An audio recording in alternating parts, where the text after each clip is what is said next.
अब बढ़ते हैं अगली खबर की ओर। देश में जानलेवा कोरोना वायरस के ओमिक्रॉन वेरिएंट के मामले लगातार बढ़ते जा रहे हैं। इन मामलों ने सरकारों को अब चिंता में डाल दिया है। महाराष्ट्र में ओमिक्रॉन से 2 और लोग संक्रमित पाए गए।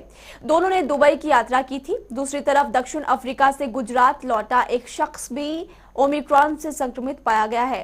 देश में अब तक ओमिक्रॉन से 41 लोग संक्रमित हो चुके हैं। महाराष्ट्र में नए वेरिएंट ओमिक्रॉन के सबसे ज्यादा मरीज, जिनकी संख्या 20 पहुंच चुकी है।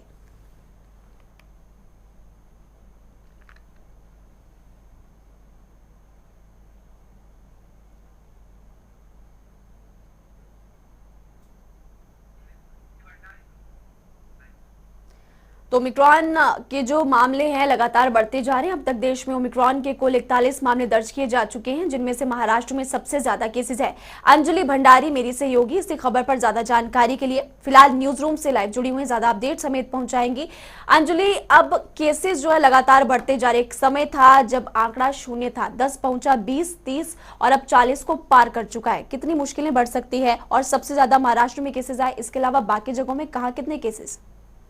बिल्कुल महिमा, सबसे पहले मैं आपको बता दूं क्योंकि ब्रिटेन में ओमिक्रॉन की वजह से पहली मौत जो है वो यहां पर हो चुकी है और खतरे के संकेत यहां पर इसलिए अब ज्यादा बढ़ गए हैं क्योंकि अब तक ये कहा जा रहा था कि ओमिक्रॉन की वजह से अब तक कोई भी मौत नहीं हुई है, जिसकी वजह से अभी अब यही समझा जा रहा था कि अभी इतना घातक नहीं है। लेकिन अब जब पहली मौत यहां पर हो चुकी है ब्रिटेन में, तो उसके बाद अब संकेत यहां तक ही मिल गए हैं जो अभी हाल फिलहाल दक्षिण अफ्रीका और ब्रिटेन में स्टडीज जो निकलकर सामने आई है कि अप्रैल तक ये वायरस जो है अपनी पीक पर पहुंच सकता है और उसकी वजह से 25 से 75 हजार जो मौतें वो हो सकती हैं।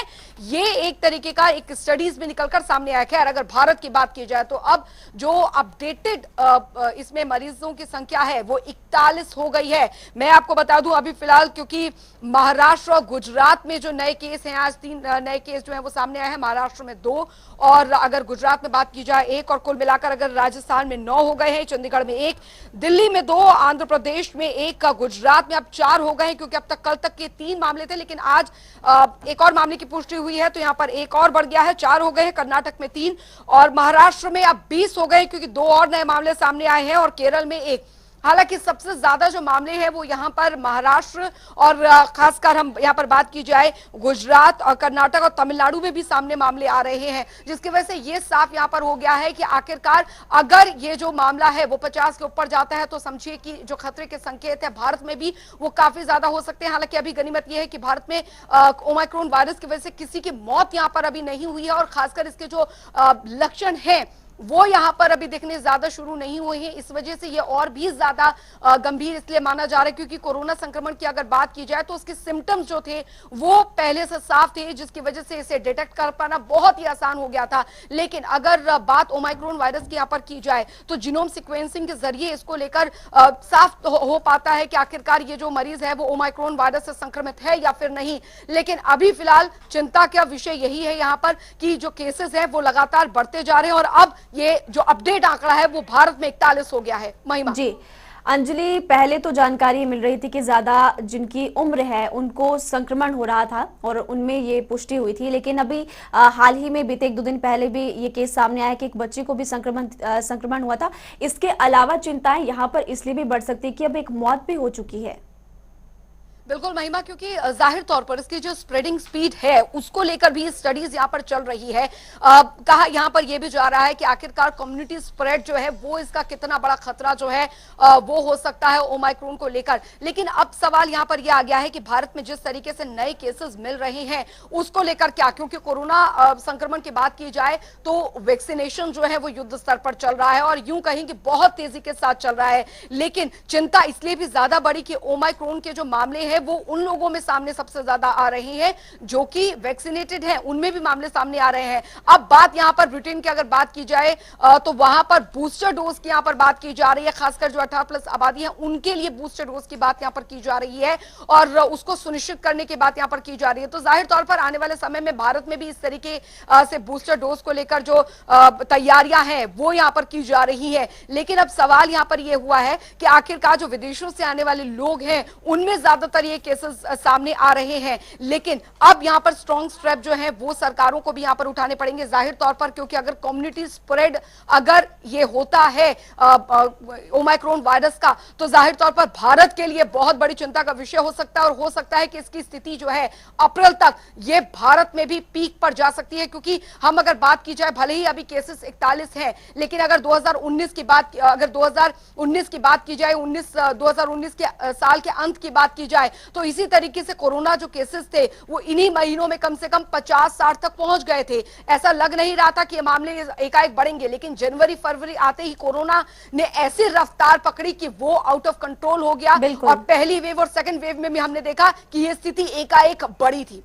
बिल्कुल संख्या बढ़ती गई थी, और ऐसे में सेकेंड वेव के दौरान जो तस्वीरें सामने आई थी वो भुलाए नहीं भूलती। अंजलि, आज भी वो तस्वीरें सभी के मन में भी है और मस्तिष्क में भी है। इसके अलावा अंजलि, अगर बात करें तो क्या सख्ती और ज्यादा यहाँ पर बरती जा सकती है प्रशासन की तरफ से? क्या लॉकडाउन की बात कही जा सकती है? क्योंकि नॉर्वे की अगर बात करें तो वहां पर आंशिक रूप से लॉकडाउन लगाया जा चुका है। महिमा, क्योंकि अभी बात अगर मुंबई की कर रहे हैं, देखिए महाराष्ट्र में सबसे ज्यादा मामले यहां पर सामने आ रहे हैं ओमाइक्रोन की, और तेजी जो है स्प्रेडिंग स्पीड की अगर मैं बात करूं तो बहुत ज्यादा है।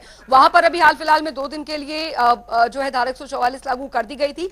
जाहिर तौर पर ये सख्ती यहां पर शुरुआती तौर पर इसलिए भी बहुत ज्यादा महत्वपूर्ण है, लेकिन अभी पूरे देश में इस तरीके की सख्ती यहां पर यूं कहीं की देखने को नहीं मिल रही है, जो कि एक बहुत बड़ी लापरवाही की ओर इशारा भी कर रही है। लॉकडाउन हालांकि एक आखिरी विकल्प यहां पर किसी भी चीज, किसी भी स्थिति के लिए, क्योंकि हमने कोरोना के टाइम पे भी देखा है कि एक आखिरी विकल्प के तौर पर रखा गया था लॉकडाउन को। लेकिन अब अगर बात यहां पर ओमाइक्रोन वायरस की जाए, जिसके ना तो अभी तक पूरी तरीके से लक्षण पता चल पा रहे हैं, ना तो अभी तक ये पता चल पा रहा है कि उससे कितना ज्यादा सीवियर ये जो कंडीशन है एक मरीज की वो यहां पर हो सकती है। जैसा कि सेकंड वेव में, कोरोना के सेकंड वेव में हमने देखा था कि ऑक्सीजन की कमी के चलते कई जो मरीज हैं उनकी यहां पर मौतें हुई हैं।